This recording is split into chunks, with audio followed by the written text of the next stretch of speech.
for you to do C in the left hand, and then play C in the right hand, and just go up like this.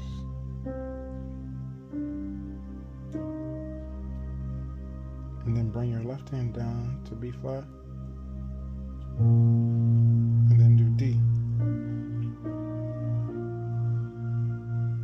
Again.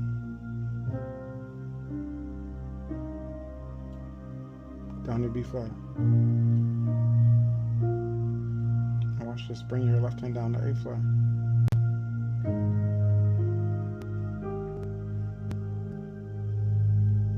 Back to B flat.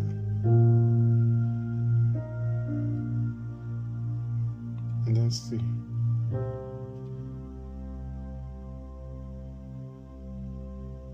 Do that again. C. And then B flat. With the D in the right hand.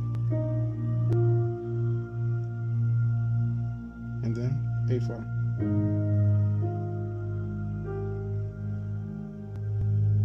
F.